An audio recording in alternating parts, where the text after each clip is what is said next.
नमस्कार, मेरा नाम ज्ञानेश्वर है और आपने देखना शुरू किया है लाइव सिटीज। मेरे साथ रोज की तरह दिल्ली से जुड़ रहे हैं देश के जाने माने सीनियर जर्नलिस्ट अजीत द्विवेदी जी। अजीत जी, आज तारीख है 27 मई। 6 चरणों का चुनाव संपन्न हो चुका है। 7वां चरण 1 जून को है।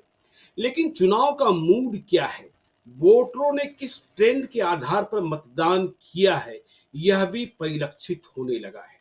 और देखिए, सभी तबकों में या यूं कहें कि सभी कॉर्नर्स में जीत हार कहाँ संभव है, कहाँ असंभव है, इसका गणित निकाला जा रहा है। जितने पोल स्ट्रेटजिस्ट हैं, जितने रणनीतिकार हैं, एग्जिट पोल वालों ने भी हिसाब किताब लगाना शुरू कर दिया है। बिहार में 40 सीटें, 32 सीटों पर चुनाव संपन्न हो चुका है। 8 सीटें अब बची हुई हैं। नालंदा, पटना साहिब, पाटलिपुत्रा, आरा, बक्सर, सासाराम, काराकाट, जहानाबाद। देखिए, कोई एग्जिट पोल हम नहीं कर रहे हैं, लेकिन 32 सीटों पर जो चुनाव हुए हैं और जो अनुमान दिखाई पड़ रहे हैं या जीत की प्रबल संभावना दिखाई पड़ रही है, जिस तरीके से हमने जानकारियां ग्राउंड जीरो से इकट्ठा की है, फिर जो पोल एक्सपर्ट्स हैं, एग्जिट पोल जो कर रहे थे, उनमें से भी कई लोगों से हमने बातचीत की है, तो कुछ ना कुछ निष्कर्ष हमें भी प्राप्त हुआ है और आपको भी प्राप्त हुआ है। तो हम अपने दर्शकों को यह बताना चाहते हैं कि कौन सी सीटें हैं जहां जीत स्पष्ट दिखाई पड़ रही है एनडीए की। हम यह भी बताएंगे कि वह कौन सी सीट है जहां लड़ाई फंसी हुई है। हम यह भी बताएंगे कि वह कौन सी सीट है जहां इंडिया गठबंधन चुनाव जीत ही सकती है। बिहार में एनडीए को कितनी सीटें, इस पर कई तरीके के कयास लगाए जा रहे हैं।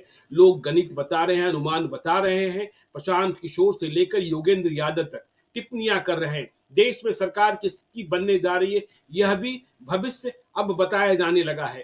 तो आज हम अपने दर्शकों को सबसे पहले यह बताना चाहते हैं कि 40 सीटें, 32 सीटों पर चुनाव संपन्न 6 चरणों में।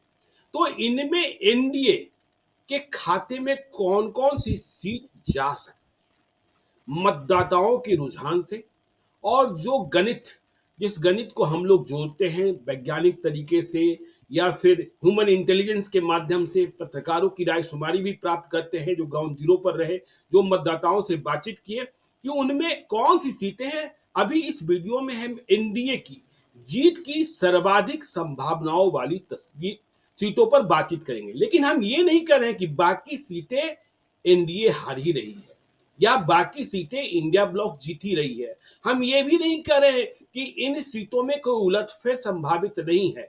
देखिए, ईवीएम में मतदाता वोट करते हैं और हम तो पढ़ने की कोशिश करते हैं, लेकिन मतदाता भी चालाक है। हमने जहानाबाद में देखा, हमारे रिपोर्टर समरीन और सौरभ वहां गए। उम्मीदवार बुलाए जा रहे हैं, उन्हें फूल माला से लादा जा रहा है, चाहे चंदेश्वर चंद्रवंशी हो या सुरेंद्र यादव हो। और जैसे ही वे निकलते, कई जगहों पर इस बात नोटिस की गई, कि इस बात की नोटिस हमने की है, हमारे रिपोर्टर्स ने की है, कि सुरेंद्र यादव निकले तो जिन लोगों ने अभी अभी स्वागत किया था, उन लोगों ने जय श्री राम कह दिया। और चंदेश्वर चंद्रवंशी निकले तो जिन लोगों ने अभी अभी चंद्रवंशी का जिंदाबाद का नारा लगाया था, वो जय तेजस्वी तय तेजस्वी की बात कर रहे हैं। तो मतदाता भी उलझाते हैं, लेकिन फिर भी हम संभावनाओं पर एग्जिट पोल नहीं कर रहे हैं। एनडीए की सीटों का एक अनुमान बताने की कोशिश कर रहे हैं। तो हम आपसे ही जानेंगे, हमारी बातचीत आपसे हुई है, हम लोगों ने अपनी जानकारियां साझा की है, कि देखिए, सबसे पहले पहले चरण में 4 सीटों पर 16 अप्रैल को चुनाव हुआ। औरंगाबाद, सुशील सिंह बनाम अभय कुशवाहा। गया, जीतन राम मांझी बनाम कुमार सरबजीत पासवान। नवादा, नवादा में आपको पता है विवेक ठाकुर और उनके सामने श्रवण कुशवाहा। जमुई, अरुण भारती और उनके सामने अर्चना रविदास। तो पहले चरण की इन 4 सीटों में एनडीए के खाते में कौन सी सीट जाती हुई आपको दिखाई पड़ रही है।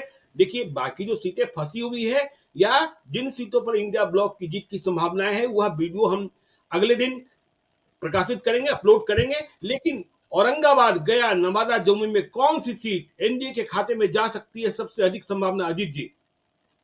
देखिए ज्ञानेश्वर जी, अभी ये पहले चरण की सीट में जो एनडीए की प्रबल संभावना है, जिधर रुझान दिख रहा है, उसकी बात करें जी हम लोग। उसके पहले आपने जो ओवरऑल एक तस्वीर कही है, उसमें एक जी बात जोड़े। जो हमारी बात हो रही थी जब पांचवें चरण में किसी से, जी तो उसने कहा कि एक तो यहाँ की जातियां ऐसी हैं, यहाँ वोकल जो लोग हैं वो बिल्कुल तमाम एग्जिट पोल करने वालों को उलझा देते हैं अपनी इन्हीं बातों से। जी कि वो मुंह देख करके, रुझान देख करके, अगर कोई पूछने वाला हो, जरा सा उसको लग जाए कि ये एनडीए समर्थक है तो सारी सीटें एनडीए को जितवा दें। अगर वो बिल्कुल लग जाए कि ये कोई इंडिया ब्लॉक का समर्थक है तो सारी सीटें इंडिया ब्लॉक को जितवा दें। जी वोट करके आएंगे बीजेपी को, जी और बाहर निकल करके 10 कमी नरेंद्र मोदी में गिना देंगे। सामने बिल्कुल वाले को लगेगा कि ये तो निश्चित रूप से इंडिया ब्लॉक का वोटर है, और हम्म अंदर वो वोट दे करके आया रहता है बीजेपी को। जी अंदर अगर वो कांग्रेस को या आरजेडी को वोट देके आया है, बाहर आके कह देगा कि हमने बीजेपी को वोट दिया है। तो जी ये जो उलझन होती है, और एग्जिट पोल देखिए, स्टेट्स के लेवल पर, पूरे देश के लेवल पर नंबर्स भले सही होते हैं, जी लेकिन मतलब एक रुझान भले सही होता है, लेकिन नंबर्स कभी सही नहीं होते हैं, इसी वजह से। जी क्योंकि मतदाता कंफ्यूज करते हैं। हम्म उनको कई बार जानबूझ करके भी करते हैं, मजे लेने के लिए। कई बार उनको लगता है कि क्या पता सही बता दे तो कहीं कोई नुकसान मत हो जाए हमारा। तो कई तरह बिल्कुल की चीजें होती हैं। जी तो इसी वजह से कोई एग्जिट पोल एकदम परफेक्टली सही नहीं होता है। हम्म हम लोग का जो आकलन है वो ज्यादा सही के नजदीक इसलिए होगा क्योंकि हम लोग किसी पूर्वाग्रह के साथ नहीं कर रहे हैं। एकदम बिल्कुल वस्तुनिष्ठ आकलन, जो ग्राउंड लेवल ग्राउंड रिपोर्ट है, जो हम लोगों के पास जो रुझान है, अलग अलग जातीय समूहों के जो रुझान है, उनके जी आधार पर। तो इसकी ऑब्जेक्टिविटी है, और कोई पूर्वाग्रह हम लोगों का नहीं है। तो इसके लिए ये मान के चलिए कि ये बिल्कुल सच्चाई के नजदीक होगा। हालांकि फिर भी उलटफेर की संभावना हमेशा है। जो हम लोग बार बार चरण, एक एक फेज वाइज जब बात करते थे, तो ये बार बार हम लोग कहते रहे हैं कि 20 लाख 22 लाख की कॉन्स्टिट्युएंसी है, और आदमी बिल्कुल वोट करता है। जो हम लोग रुझान उठाते हैं वो 25 आदमी, 50 आदमी, 100 आदमी की बातचीत होती है। जाकर के लोग किसको वोट डाल रहे हैं, ये भी लोग कहते हैं कि अमुक जाति टूट गई। जी ये एक बताना जरूरी है लोगों को, कि लोग कहते हैं, कई ऐसे बात हुई, बड़ा पैशनेट समर्थक हैं अपनी पार्टी के, या पार्टी के नेता है, उन्होंने जी हमारा आपका वीडियो देख करके कहा कि अरे आप तो हरवा ही रहे हैं, जी हमारा तो अमुक वोट, हमारा तो कुशवाहा वोट उसमें जुड़ जाएगा, 2 लाख कुशवाहा है। जी अब आप समझिए कि अगर किसी सीट पर 2 लाख कुशवाहा है और 55% वोट हुआ है, तो टोटल उस कुशवाहा का वोट पड़ा 1,10,000। उस बिल्कुल 1,10,000 में अगर टूट करके आपको 50,000 मिल भी गया, तो उससे नतीजे नहीं बदल जाएंगे। नतीजे बदलने के लिए 22 लाख वोटर है, उसमें 12 लाख लोगों ने वोट डाला है। जी 25-50 हजार आपको चला गया, आप उस आधार पर आप नतीजा निकालते हैं, ऐसा नहीं होता है। तो ये सब जी चीजें, सारा डिडक्शन थ्योरी जो होती है, एडिशन की थ्योरी जो होती है, वो सब ऐड करने के बाद हम लोग जो कहने जा रहे हैं वो किसी नतीजे पर पहुंचे हैं। जी ये पता होना चाहिए है लोगों को। बिल्कुल। अब और पहले इसीलिए हम लोगों ने 3 हिस्सों में बाँटा है। इसीलिए हम लोगों ने 3 हिस्सों में बाँटा है कि हाँ, सर्वाधिक जीत की संभावनाएँ वाली सीट कल हम बताएँगे, जहाँ सबसे अधिक फाइट है, और फिर हम बताएँगे तीसरे दिन कि इंडिया ब्लॉक की संभावनाएँ क्या सबसे चीज। ज़्यादा कहाँ है। आज हम हाँ, एनडीए और की बात कर रहे हैं और फिर से 32 सीटों की ही बात कर रहे हैं। 8 सीटें 7वें चरण में जो चुनाव होगा, उनके बारे में अभी हम कुछ नहीं कर रहे हैं। तो तो पहले पहले चरण में चरण, क्या हाँ, पहले चरण में जो बात करिएगा, पहले चरण का चुनाव हमेशा देखिए, जो बिहार को जानते हैं उनको पता है कि 2020 के विधानसभा चुनाव में भी पहला दूसरा चरण किस तरह का हुआ था, और बिल्कुल, कैसी उस समय हवा बदली थी, बनी थी, और उसको बदलने के लिए फिर एनडीए को क्या कितनी मेहनत करनी पड़ी थी। तो जी, पहले चरण का जो मैसेज निकला वो बड़ा कंफ्यूज करने वाला था, इंडिया ब्लॉक को निराश करने वाला था। जी। क्योंकि पहले चरण की जो 4 सीटें हैं, उसमें ज्ञानेश्वर जी 3 सीटें तो आप छोड़ के चलिए बाद में बात करने के लिए, कल और परसों 3 के लिए। सीटें छोड़ रहे हैं, सिर्फ 1 सीट। तीन तीन सीटें छोड़ के चलिए, 3 सीटें औरंगाबाद, नवादा और जमुई छोड़ के चलिए। ये औरंगाबाद, सीटें नवादा, जमुई को ना माने अभी एनडीए के नहीं, खाते नहीं में। एनडीए के हिस्से में नहीं मानिए, वो कड़े जी, मुकाबले की सीट है, या इंडिया ब्लॉक की सीट है, उसको चलिए, छोड़ दीजिए। तो मतलब तो सिर्फ एक, गया। सिर्फ एक सीट गया, जी, वो आप तय मानिए कि वो एनडीए जीत रही है सीट। जीतन और राम हमने मांझी की किस्मत खुल गई। जीतन राम मांझी जीतेंगे, जीतन राम मांझी इस बार एमपी होकर के दिल्ली आएंगे, ऐसा लग रहा है। जी, जो जो जी, वहां गया की रिपोर्ट है, गया हुँ, का जो सामाजिक समीकरण है, और जी, गया के लोगों की जो एक भावना प्रकट हुई कि जी, देखिए 2 बार से वो हार रहे हैं जीतन राम मांझी, और गया में सामाजिक समीकरण भी जीतन राम मांझी का सपोर्ट करने वाला था। जी, बार सर्वजीत जो थे, उनको हुँ, अपना अपनी जाति का वोट, जो दलित का एक 20% का ब्लॉक है, उसमें 25% का ब्लॉक एक निकाल दीजिए जिसका वोट उनको मिला है। जी, उस 20% में से, दलित के 20% में से 15% वोट एक सहानुभूति के तौर पर समझिए, एक उनको अपनी उनकी श्रद्धा के साथ समझिए, उनको दिया है लोगों ने जीतन राम मांझी को, तो वो अपने आप में एक बहुत बड़ा वोट ब्लॉक हो गया दलित का 15%। और उसके जी अलावा जो जेडीयू बीजेपी का कोर वोट है, हम पहले भी कहे हुए हैं कि इसके पहले 2 बार लड़े थे, ऑड साइड में थे वो। जी अकेले जब नीतीश कुमार लड़े थे तब लड़े थे, और दूसरी बार हम्म, जब लड़े थे तो आरजेडी कांग्रेस अलायंस से लड़े थे। इस जी बार वो सही राइट अलायंस के साथ लड़े हैं, उनको अत्यंत पिछड़ा का, महादलित का, फॉरवर्ड का ये एकमुश्त वोट उनको मिला हुआ है, और वो एक बहुत अच्छे मार्जिन के वोट के साथ वहां लड़ाई में उतरे, इसीलिए वो जी कंफर्टेबल है। पहले चरण में एक सीट हम लोग मानेंगे चलिए एनडीए देखिए, के लिए। पहले चरण में गया में देखिए जीतन राम मांझी जीतते हुए दिखाई पड़ रहे हैं, लेकिन यह कहना हमारा नहीं है कि औरंगाबाद नवादा जमुई एनडीए हार ही रहा है हार गया नहीं, या इंडिया ब्लॉक जीत रहा है। इसके बारे में जब हम कल और परसों बात करेंगे तो दर्शक जानेंगे कि इन्हें हमने किस कैटेगरी में रखा है। चलिए अब दूसरे चरण में 26 अप्रैल को चुनाव हुआ। 5 लोकसभा क्षेत्रों में किशनगंज, कटिहार, पूर्णिया, भागलपुर, बांका। इन दूसरे चरण में किशनगंज, कटिहार, पूर्णिया, भागलपुर, बांका में एनडीए कहां से तयशुदा जीतती हुई दिखाई पड़ रही है अजीत जी? देखिए यहाँ दूसरे चरण में भी ज्ञानेश्वर जी 3 सीटें आप निकाल दीजिए जो कड़े जी मुकाबले की हैं या इंडिया ब्लॉक की हैं। हम्म, आप किशनगंज, पूर्णिया और इसको हटा दीजिए, इस कटिहार को इससे हटा दीजिए, इस अच्छा आज के डिस्कशन से निकाल दीजिए। आज आज की के डिस्कशन में डिस्कशन निकाल दे, मतलब पप्पू यादव बचे हुए हैं अभी? पप्पू यादव है, पप्पू यादव की सीट एनडीए ब्लॉक की सुनिश्चित नहीं है, पूर्णिया नहीं जी सुनिश्चित है।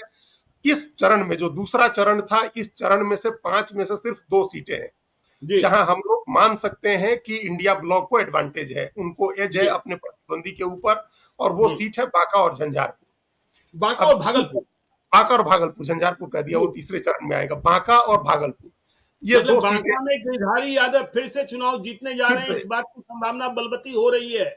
जयप्रकाश नारायण यादव को हार का सामना करना पड़ सकता है, यह देखिए बड़ी भविष्यवाणी। और भागलपुर में अजीत शर्मा कांग्रेस के उम्मीदवार जिन्होंने बहुत मजबूती से चुनाव लड़ा, राहुल गांधी चुनाव प्रचार करने आए, भूमियार मत भी इंडिया ब्लॉक को मिला, लेकिन फिर से जिनके खिलाफ बहुत ही एंटी इनकम्बेंसी थी, अजय मंडल जेडीयू के उम्मीदवार, गोपाल मंडल भी खिलाफ थे और तमाम तरीके की सेंधमारी थी, फिर भी अजय मंडल के पक्ष में भागलपुर का नतीजा जा सकता है। अजीत जी आप यही कह रहे हैं? बिल्कुल बिल्कुल यही कह रहे हैं, और ये जी कहने का आधार है हम लोगों का, जो हम लोगों जी ने डिस्कशन किया था पहले, और हम्म, उसके बाद जो ओवर द पीरियड जब जो जब जो गर्द गुबार उठा था चुनाव का, वो बैठ गया, और बहुत कायदे से वहां से जी रिपोर्ट आई, और लोगों ने जो कहा खुल करके बातचीत करनी शुरू की लोगों ने। जी देखिए उसी सेंस में हम कह रहे थे, जो हम पहले कह रहे थे कि आपने, कई लोगों ने कहा कि भूमिहार का वोट टूट गया है, तो जी भूमिहार का वोट कितना टूट गया है? आपका वोट मान बिल्कुल। लीजिए 2 लाख, हम्म, 50% पोल हुआ, एक हम्म, लाख वोट आपका हुआ, टोटल पोल जी हुआ 1 लाख। अब उसमें से अगर 40-50 हजार ले भी गए अजीत शर्मा, तो चुनाव नहीं जीत जाएंगे उससे। बिल्कुल। चुनाव जीतने के लिए आपको एक बड़ा वोट चाहिए होता है, एटलीस्ट 40% का वोट चाहिए, 40% जी वोट चाहिए होता है, जो हम्म, जिस तरह की पोलिंग अभी अपने यहाँ बिहार में होती रही है। और हम्म, हम लोगों ने देखा है कि अनेक सीटों पर, बल्कि ज्यादातर सीटों पर 40% से क्या कहें, 50% तक वोट मिलता है बीजेपी जेडीयू के कैंडिडेट को, चौवन जी परसेंट 53%, 60% तक। तो हम्म, आप कहीं इस तरह के वोट से, एक वोट से आप चुनाव नहीं जीत सकते। अच्छी बिल्कुल। लड़ाई लड़ी अजीत शर्मा ने, अच्छी लड़ाई लड़ी हम्म, अजीत शर्मा ने, लेकिन अजय मंडल के पक्ष में ये बात गई कि चुनाव के बीच में शैलेश कुमार और बुलो मंडल, जो वहां के सिटिंग आ गए। एमपी थे, वो जेडीयू में शामिल हो गए, जी और वो वोट एक हो गया, जो उसकी जो एक गंगोता वोट, जो सबसे बड़ा वोट आधार है वहां, वो एक जी हो गया। और हम लोग हम्म, पूरे चुनाव में इसको ट्रैक करते रहे हैं ज्ञानेश्वर जी, और इस बात को अब पूरे भरोसे से कह सकते हैं कि नीतीश कुमार का जो अत्यंत पिछड़ा का वोट है, महादलित का वोट है, वो इंटैक्ट रहा है, उनके साथ रहा है, वो जेडीयू और बीजेपी के साथ रहा है। तो वो वोट का फायदा मिला अजय मंडल को वहां। वहां लड़ाई दिख रहा था कि बहुत अच्छा, चूंकि लड़ रहे थे अजीत शर्मा, और वोकल था, उनके वोटर समर्थक वोकल थे, लेकिन वो लड़ाई एनडीए के पक्ष में वहां झुक गया है पलड़ा भागलपुर में। और उसी तरह से बांका में, जो हम लोगों ने पहले भी चर्चा जी की थी, कि हम्म, जो राजपूत समाज ने अंत में आकर के तय किया, अपना पक्ष चुना, और जी उनको, हम ये नहीं कह रहे हैं कि उनको बहुत यादव वोट मिल गया, यादव वोट में लेकिन टूट हुई वहां, और फिर अत्यंत बिछड़ा पूरी तरह से खड़ा हुआ गिरधारी यादव के साथ। तो इसकी वजह से ये दोनों सीटें, जो जेडीयू की सीट है दोनों, जी ये फिर लगा कि अब एनडीए की तरफ जा रही हैं ये दोनों सीटें। नहीं, तो आपने ये देखिए अजीत जी, आपने ठीक कहा कि देखिए अभी से कुछ देर बाद एक वीडियो और भी पब्लिश होने जा रहा है जिसमें हमने चर्चा की है रवि उपाध्याय से, बिहार के वरिष्ठ पत्रकार, इंद्रभूषण दैनिक भास्कर के पत्रकार हैं, और अरुण कुमार पांडे। नीतीश कुमार को लेकर उन्होंने कहा कि देखिए नीतीश कुमार की अवस्था चाहे जो हो, चाहे वह भले ही अंतिम पड़ाव पर हो, चाहे लोकसभा चुनाव के बाद जो स्थितियां हों, लेकिन यदि नीतीश कुमार नहीं आते एनडीए ब्लॉक के साथ तो बिहार का जो मैच था वह 2020 का होता। और एक पत्रकार ने, दैनिक भास्कर के वरिष्ठ पत्रकार इंद्रभूषण ने कहा कि तब बिना नीतीश कुमार बिहार में एनडीए सिर्फ 15 सीटें जीतती। तो यह भविष्यवाणी भी चल रही है। देखिए, ये तो उन्होंने बड़ी सदस्यता दिखाई जो 15 सीट का दी। जी नीतीश कुमार अगर नहीं आते, नीतीश कुमार अगर आरजेडी के साथ रहते, देखिए दो जी स्थितियां हैं। एक स्थिति 2014 वाली थी जब नीतीश कुमार अकेले लड़े, तब जी बीजेपी को बड़ा एडवांटेज मिला, बीजेपी 23 सीट जीती थी और ओवरऑल उसका अलायंस 32 सीट जीता था। जी लेकिन अगर अगर नीतीश कुमार आरजेडी के साथ होते, अभी हम्म, जिस तरह से तेजस्वी मेहनत कर रहे हैं, उसी मेहनत में नीतीश कुमार भी साथ होते, नीतीश और तेजस्वी एक साथ अगर हेलीकॉप्टर में उड़ रहे होते, जी तो फिर दहाई नहीं आनी थी बीजेपी को बिहार में, तब दहाई तो में नहीं बात नहीं पहुंचती। होगा। जी हाँ, बिल्कुल। तो ये स्थिति थी। नीतीश कुमार, हम लोग जो आगे बात करेंगे और दूसरी सीटों की, जो उत्तर बिहार की और पश्चिम में हमने जो रिपोर्ट ली, बड़े जी बड़े कैंडिडेट बीजेपी जेडीयू के सिर्फ नीतीश कुमार के उस अत्यंत पिछड़ा वोट के दम पर लड़ाई में हैं और चुनाव जीतते हुए दिख रहे हैं। तो ये दोनों सीटें थी। ये तो नीतीश कुमार की अपनी सीट है, बांका और जी भागलपुर, जिसकी हम लोग अभी बात कर रहे हैं। और हम्म, ये दोनों सीटें अत्यंत पिछड़ा, उनका महादलित और ऊपर से सवर्ण का समर्थन, फॉरवर्ड वोट का समर्थन वो रहा, जिसकी वजह से दूसरे चरण की 5 में से 2 सीटें हम लोग अभी मान सकते हैं कि एनडीए जीत जाएगा। चलिए ठीक है, दूसरे चरण में 2 सीटें, मतलब संख्या हुई 32 में 3 अभी। ठीक है, 9 में अब से चलिए। 3। हाँ, 9 में से 3, कुल 32 में से 3। तीसरे चरण में 7 मई 2024 को चुनाव हुए झंझारपुर, सुपौल, अररिया, मधेपुरा, खगड़िया, पांचों महत्वपूर्ण सीटें, और यहां भी लड़ाई जबरदस्त हुई। इन 5 सीटों में आप एनडीए के पक्ष में कौन कौन सी सीटें देख रहे हैं अजीत जी? क्या हिसाब कहता है? हमने भी बैठाया, आपने भी बैठाया। देखिए, हम लोग जब चुनाव के बाद चर्चा कर रहे थे, हम्म, तो उसी समय हम लोगों ने 2 सीटों पर हम लोगों ने एक बहुत कड़ी लड़ाई की संभावना देखी थी। और वो जी बात बाद में पुष्ट भी हुई कि खगड़िया में और अररिया में जी बहुत अच्छी लड़ाई हुई है। ऐसी लड़ाई हुई है जिसमें कोई भविष्यवाणी नहीं की जा सकती है। उस हम्म, पर हम लोग आगे बात करेंगे। उन 2 सीटों को तो आप छोड़ दीजिए आज के डिस्कशन से। जी अब उसके बाद जो बची हुई 3 सीटें हैं, उन झंझारपुर, 3 सीट सुपौल और हाँ, मधेपुरा। मधेपुरा, ये 3 सीटें ऐसी हैं जो एनडीए को जाएंगी। जी मतलब हम जाएंगी कह रहे हैं, इतना हाँ डेफिनेट हाँ होकर के नहीं कहना चाहिए है, लेकिन जा जी सकती है ये सीटें, एनडीए को जा सकती हैं, चूंकि वहां पलड़ा एक तरफ झुका हुआ दिख रहा है, जी मधेपुरा में भी, सुपौल में भी और झंझारपुर में भी। हम्म। और अगर अब इसको सीट वाइज हम लोग बात करें, तो हम लोगों ने तो इसका पहले मतलब भी इसका अर्थ ये हुआ कि झंझारपुर में दिलकेश्वर कामत चुनाव जीत रहे हैं, सुमन महासेठ और गुलाब यादव चुनाव हार सकते हैं। सुपौल में फिर से नहीं, नहीं, झंझारपुर में रामप्रीत रामप्रीत मंडल मंडल, जीत रहे हैं, रामप्रीत रामप्रीत मंडल जीत रहे हैं। सुपौल में दिलकेश्वर ईश्वर कामत कामत। चुनाव जीतने के करीब हैं, और चंद्रहास चौपाल जो आरजेडी के उम्मीदवार थे, विधायक भी हैं, वे चुनाव हार सकते हैं। मधेपुरा में दिनेश चंद्र यादव की लॉटरी फिर से लग गई है, और प्रोफेसर चंद्रदीप जो नए उम्मीदवार थे, पटना से ले जाए गए थे, मधेपुरा में उम्मीदवार तलाशने में बहुत परेशानी हुई तेजस्वी यादव को, उन्हें हार का सामना करना पड़ सकता है। ये भविष्यवाणी, ये हिसाब दिखाई पड़ रहा है हमारे आपके हिसाब से अजीत जी? बिल्कुल ये दिखाई पड़ रहा है। और ये इसमें कुछ भी हम लोग एकदम अपनी जो जो एक पहले दिन से जो रिपोर्ट हम लोग को मिली है और जिसको हम लोगों ने और पुष्टि की है, उसी लाइन जी पर है। पहले भी हम लोगों ने यही इसी तरह का अनुमान जाहिर किया था काउंट मतदान के दिन, जिस दिन तीसरे चरण का मतदान हुआ था। और वो जी कारण भी बताया था हम लोगों ने अपने दर्शकों को कि क्या कारण है। हम्म, जी मधेपुरा का आपने बता दिया, एक तो उम्मीदवार चुनने में बहुत समय लगाया। फिर हम्म, उम्मीदवार, अभी क्या होता है कि जब लड़ाई इस तरह से बहुत लोकलाइज हो जाए और जी आपके पास कोई बहुत बड़ा वेव क्रिएट करने वाली स्थिति नहीं हो, कोई वेव क्रिएट करने वाला मुद्दा नहीं हो, कोई उस तरह का चेहरा नहीं हो, तो उम्मीदवार का चेहरा बहुत महत्वपूर्ण होता है। तो जी आपने कोई वैसा चेहरा नहीं पेश किया वहां, और हम्म, वहां चेहरा आप लेके आए पटना से। अच्छे उम्मीदवार हैं, पढ़े लिखे उम्मीदवार हैं, कुमार जी चंद्रदीप जो है उनके पिताजी एमपी थे वहां से। जी लेकिन एक तो या तो पहले 6 महीने से वो मेहनत कर रहे होते अपने क्षेत्र में, हम्म, वो नहीं किया, उनका तालमेल समन्वय नहीं बन सका आरजेडी, कांग्रेस और जो भी अलायंस के पार्टनर्स हैं उनके साथ। और दूसरी ओर एकदम वेल आयल्ड मशीनरी थी दिनेश यादव की, और जी उनके साथ यादव का जो वोट है सो तो है, लेकिन हम लोग पहले भी कहे हुए हैं, और ये आप ही ने एक बात कही थी, वहां फैसला यादव के वोट से नहीं होता, भले बिल्कुल नहीं होता। मधेपुरा जी वोट का है, जी लेकिन वो अति यादव पिछड़ा और पचपनिया। का, हाँ वही अति पिछड़ा और पचपनिया से होता है, और वो जेडीयू के साथ इंटैक्ट रहा। तो जी यही कारण है कि वो वोट उस मधेपुरा की सीट एनडीए की तरफ जाती हुई दिख रही है। जी और यही स्थिति, इस सेम वोट अत्यंत पिछड़ा का महादलित का जो वोट है वही सुपौल में निर्णायक रहा, अंत में जी आकर के वो वोट जेडीयू के साथ गया, इसकी वजह से वहां भी जेडीयू की तरफ पलड़ा झुका।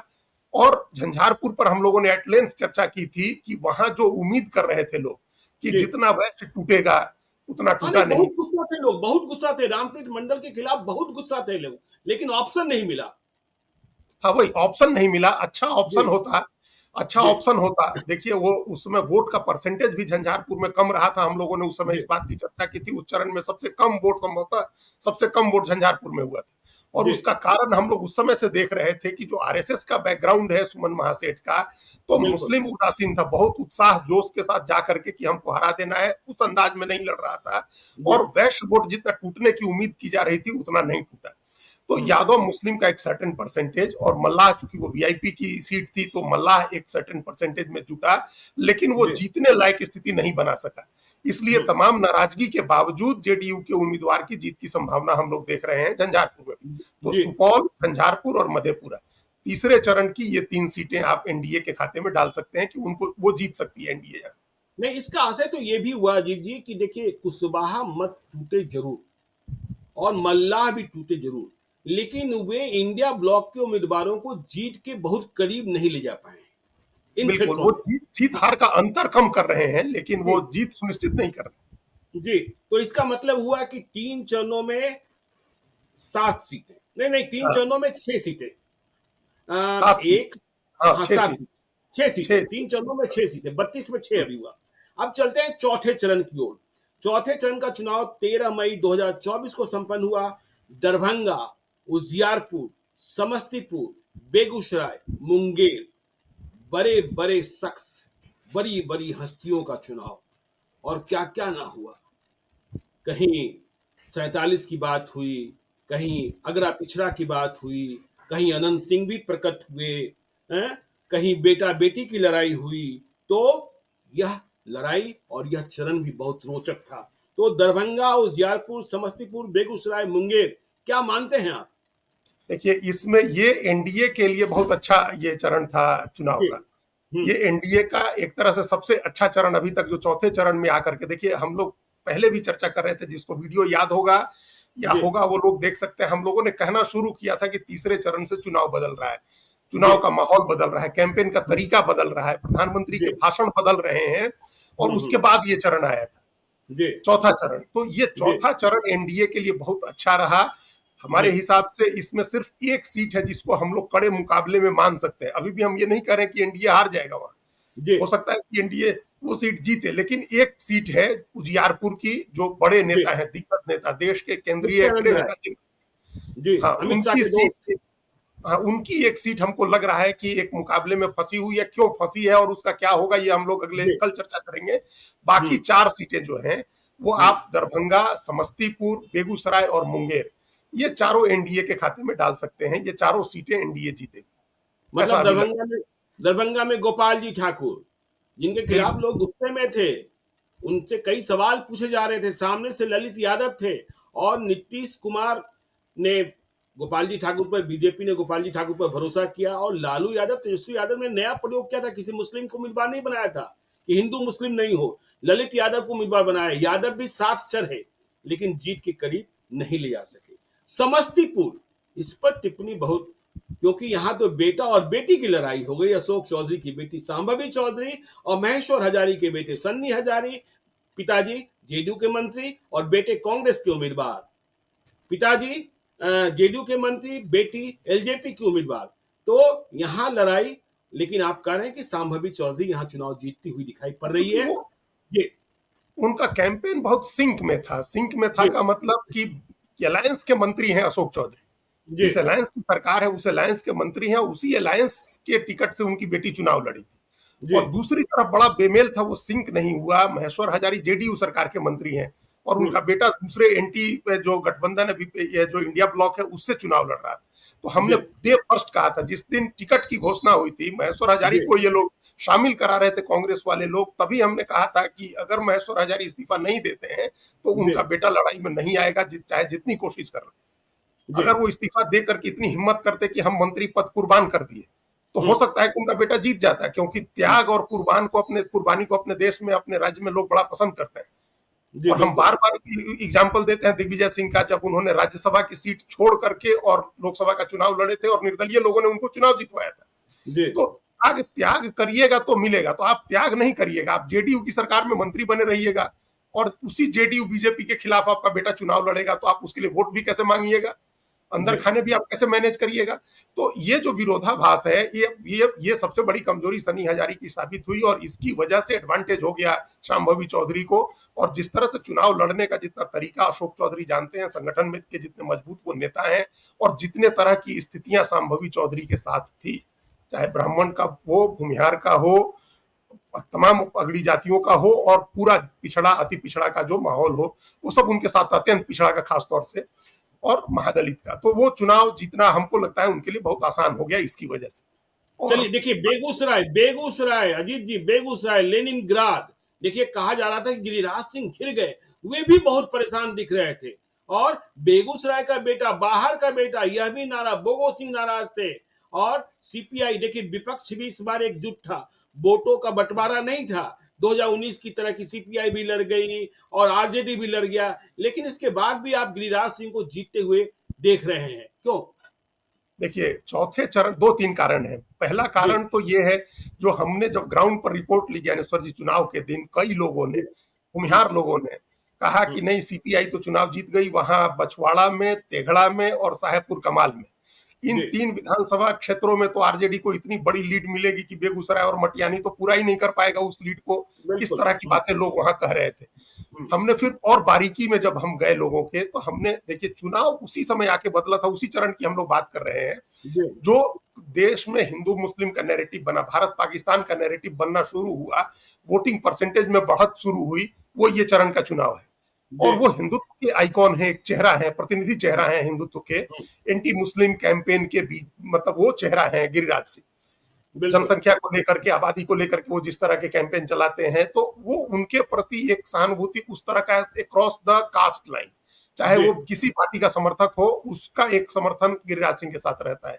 हम्म, दूसरा, गिरिराज सिंह को सबसे बड़ा एडवांटेज हुआ नीतीश कुमार के जो लोग हैं, नीतीश कुमार का जो महिला का वोट है, जो जीविका दीदियां हैं, जिसका वोट जी, गिनवाया उन्होंने बिल्कुल, रात में, जब वोटिंग के दिन रात में 9 बजे 10 बजे अपने कोर टीम के साथ बैठ करके, जी, तो उसकी वजह से महिलाओं का वोट हो, जीविका दीदी का वोट हो, जो फॉरवर्ड खासतौर से भूमिहार का तमाम वोट हो, और जी, नीतीश कुमार का जी, वोट हो, कुर्मी का।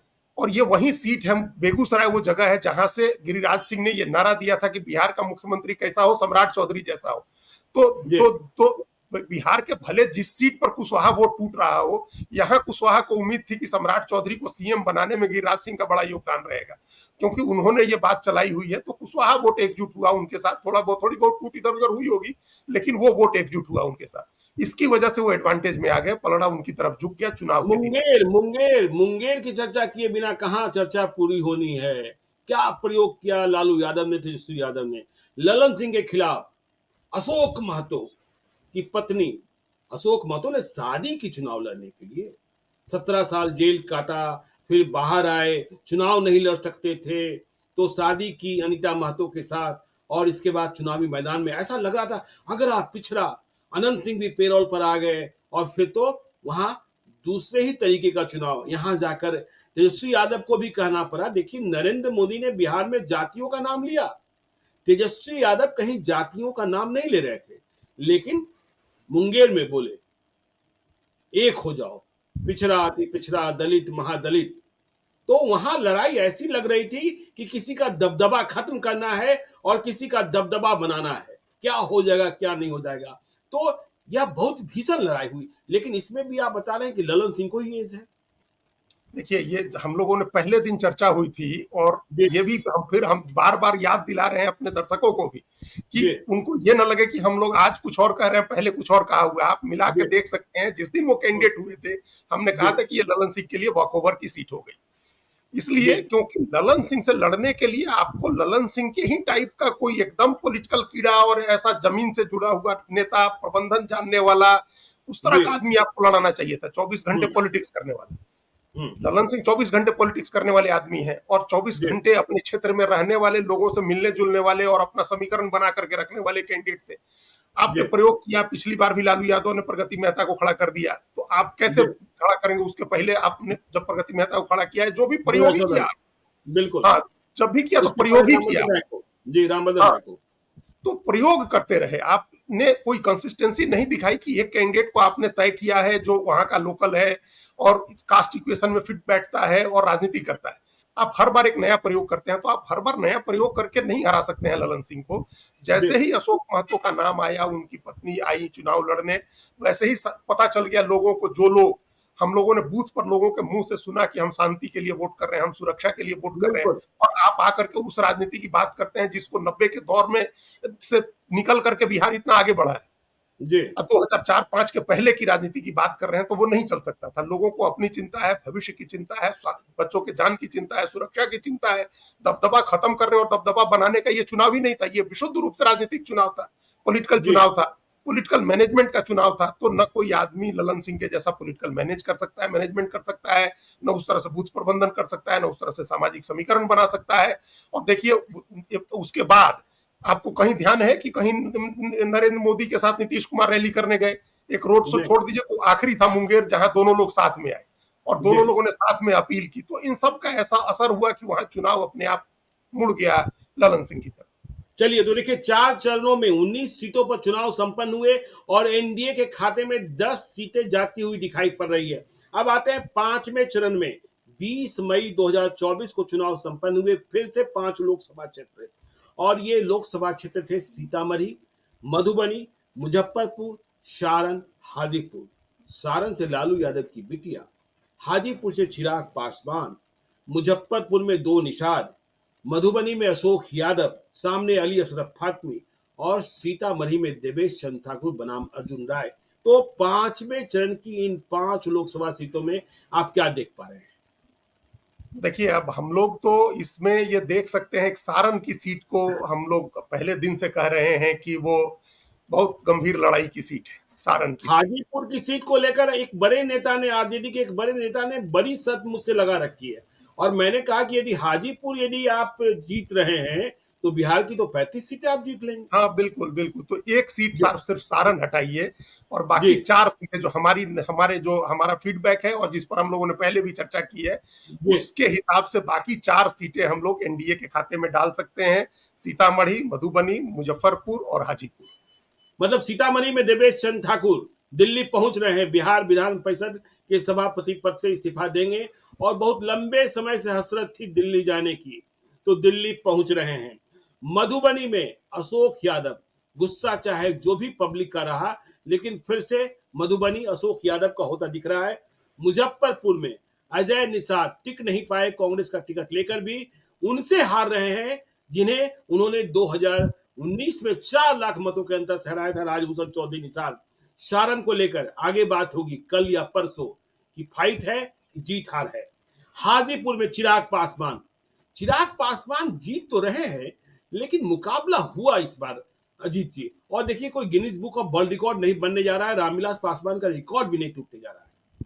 देखिए, लड़ाई इसलिए हो जाती है, जैसे ही आप जी कोई बड़ा उम्मीदवार हो, बहुत बड़ा कैंडिडेट हो, तो जी उसके खिलाफ हवा बनाना बहुत आसान होता है, खासतौर से नैरेटिव क्रिएट करना।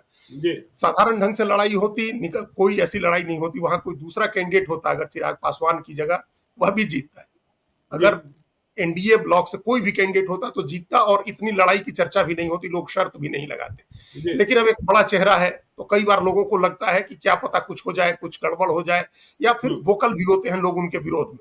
तो जी इसकी वजह से लग रहा है वहां, लेकिन चिराग पासवान के लिए कोई लड़ाई नहीं है।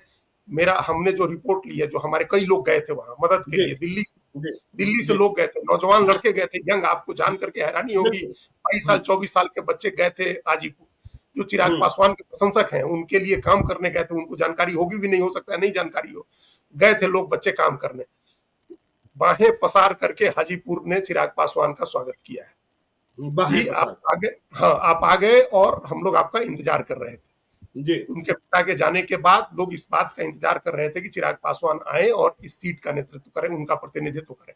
तो इसलिए हाजीपुर में तो पलड़ा है लोक जनशक्ति पार्टी के पक्ष में घुसने, झुका हुआ एनडीए के पक्ष में, उसमें हमको कोई संदेह नहीं। चलिए, सीतामढ़ी तो आपने देखिए, कहा, जी सीतामढ़ी और हम हमने सब, कही, मुजफ्फरपुर में कोई सीतामढ़ी बस आपने नहीं कहा, हुआ, हम लोग लेकिन पहले बात कर चुके हैं। मधुबनी में कहा यह जा रहा था चुनाव के दिन कि अली अशरफ फातमी ने बहुत मजबूत लड़ाई लड़ी है, यहाँ हिंदू मुसलमान नहीं हो पाया, उन्होंने जन वचन और वह सब काम किया जो जनता तक पहुंचाया जाना चाहिए था, लेकिन बाद में जो गणित बैठा उसमें पिछड़ते दिखाई पड़े, यही है ना? हाँ, देखिए क्या है कि अब आजकल उस तरह से हिंदू मुस्लिम नहीं होता है जैसा पहले होता जी था, क्योंकि अब जी समय बहुत बदल गया है, टेक्नोलॉजी बदल गई है। जी अब उतर करके, और जरूरत नहीं है बाइक पर भगवा झंडा लेकर के और जय श्री राम के नारे लगाते हुए, वो सारी जी नारेबाजी सोशल मीडिया में हो जाती है। हम्म उसके लिए अब सड़क पर उतर के कुछ भी करने की जरूरत नहीं है, पहले की तरह नहीं है कि वो दिखेगा नहीं आपको कि ये बहुत जी हिंदू मुस्लिम हो रहा है या कोई कम्युनल टेंशन फ्लेयर अप हो रहा है, ये नहीं दिखाई देगा आपको। जी लेकिन जहां भी यही कारण है, कोई हम नई बात नहीं कह रहे हैं, यही हम्म कारण है कि तेजस्वी यादव ने 5 की जगह सिर्फ 2 मुसलमान कैंडिडेट दी। जी उनको पता था कि हम मुसलमान कैंडिडेट देंगे तो वो हार की गारंटी हो जाएगी, बिल्कुल क्योंकि बिना कुछ कहे अपने आप गोलबंदी हो जाएगी, अंदर खाने चुपचाप लोग जो है सो जाकर के उसके खिलाफ वोट डाल देंगे। एक जो नैरेटिव पकना होता है, जो पिछले कई वर्षों से 10 साल के इस शासन में कहिए, और अब तो भारतीय राष्ट्रीय स्वयंसेवक संघ के 100 साल पूरे होने जा रहे हैं, तो जो कैंपेन चला है कि हिंदू सर्वोच्चता का और हिंदू राष्ट्र को लेकर के, वो सब अब बहुत पक चुका है, वो बहुत नीचे तक वो बात पहुंच गई है। तो जो उसकी वजह से बिना कुछ कहे अंदर खाने बन जाता है माहौल, और एकदम, हम ये नहीं कह रहे हैं कि बिल्कुल लिबरल लोग, बिल्कुल उदार लोग, जी जो एकदम जिनकी मुसलमानों के साथ दोस्ती है, साथ में बैठ करके खाना खाते हैं, कोई दुश्मनी नहीं है, वो भी जाकर के बीजेपी को वोट कर देता है। तो इसकी वजह से जाकर के अंत में जब मौका आया, तो जो यादव वोट जिसकी सबसे ज्यादा उम्मीद किए हुए थे लोग, जी उसमें से भी वोट किया अशोक यादव को, अच्छा खासा वोट गया, और बाकी सारा वोट तो उनके साथ आया ही। इसलिए मधुबनी में अशोक यादव अंत में आकर के उनका पलड़ा भारी हो गया। चलिए, 5 चरणों में 24 सीटों पर चुनाव हुआ है और 14 सीटें एनडीए जीतती हुई दिखाई पड़ रही है। देखिए, हम ये नहीं कह रहे हैं कि बाकी सीटें एनडीए हार रही है या इंडिया ब्लॉक जीत रहा है। इसके बारे में पत्ते कल और परसों खुलेंगे शाम को 7:30 बजे। अब छठा चरण 25 मई 2024, 8 सीटों पर चुनाव। वाल्मीकि नगर, पश्चिमी चंपारण, पूर्वी चंपारण, शिवहर, वैशाली, गोपालगंज, सिवान और महाराजगंज। यहाँ क्या देखते हैं अजीत जी, इन 8 लोकसभा क्षेत्रों में यहाँ हिना साहब की भी बहुत चर्चा रही। यहाँ अखिलेश सिंह के बेटे आकाश सिंह जनार्दन सिंह सिग्रीवाल से लड़ रहे थे। गोपालगंज में आलोक सुमन और चंचल पासवान। वैशाली में राजपूत बनाम भूमिहार, बीना देवी बनाम मुन्ना शुक्ला। शिवहर में 2 महिलाओं की लड़ाई, लवली आनंद बनाम रितु जायसवाल। पूर्वी चंपारण में चंपारण के भीष्म पितामह कहे जाने वाले राधा मोहन सिंह सामने से राजेश कुशवाहा। पश्चिमी चंपारण में फूल और कूल की बात हो गई, मतलब वंश की बात हो गई, संजय जायसवाल और मदन मोहन तिवारी। वाल्मीकि नगर में दीपक यादव और उनके सामने से सुनील महतो। तो इन 8 सीटों में 32 सीटों पर चुनाव संपन्न हो चुके 6 चरणों में।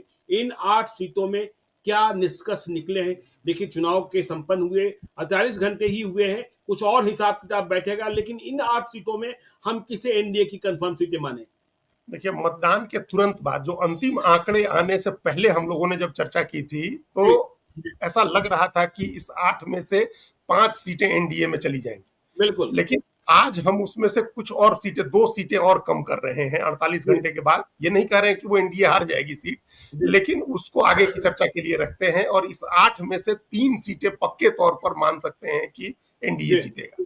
बिल्कुल। वाल्मीकि नगर, पूर्वी जी चंपारण जी और गोपालगंज, ये 3 गोपाल। सीटें आप मान के चलिए कि इन 3 सीटों पर एनडीए की जीत लगभग तय है, चूंकि लड़ाई यहां एक तरफा हो गई जी वाल्मीकि नगर में भी, और किस कारण से हुई वो हम लोग चर्चा कर चुके हैं। कैंडिडेट बिल्कुल। आरजेडी ने इस तरह का दिया जिसकी वजह हम्म, से वहां कोई उत्साह ऐसा नहीं जग सका कि सुनील महतो नए कैंडिडेट हैं, अपने पिता की जगह बाई इलेक्शन में जी। जीत करके आए थे, हम्म, लेकिन उनको भी लोगों ने कहा कि ये इनसे बेटर है। हम्म। और जो पूर्वी चंपारण की सीट है, हम लोग लगातार दूसरी तीसरी बार चर्चा कर रहे हैं, वहां राधा कई लोग मोहन कह सिंह। रहे हैं बहुत मजबूत मुकाबला हो गया है राधा मोहन सिंह और राजेश कुशवाहा में।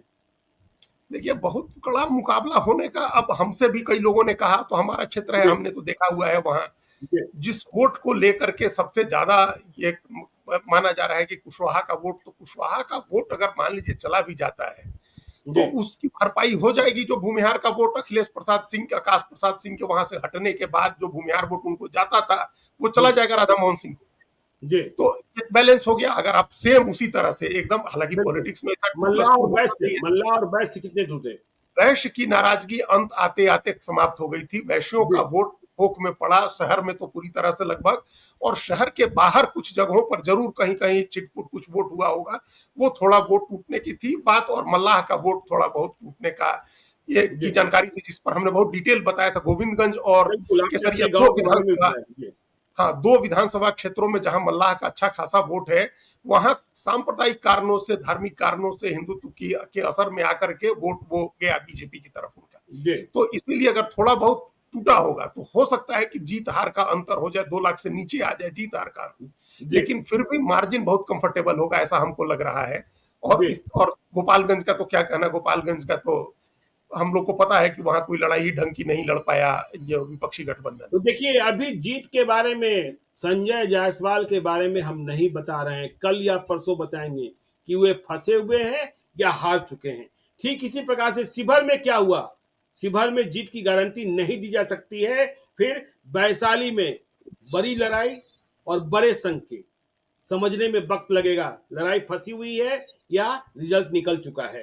तो अब और महाराजगंज में, क्योंकि वहां भूमियारों ने क्या किया, वहां मैनेजमेंट ने क्या किया, तो ये सारी बातें हैं। तो देखिए, हमने आपको समझाया कि आज 6 चरणों में जो अब तक चुनाव संपन्न हुए हैं, उनमें एनडीए की जीत की संभावनाओं वाली सीट कौन कौन है।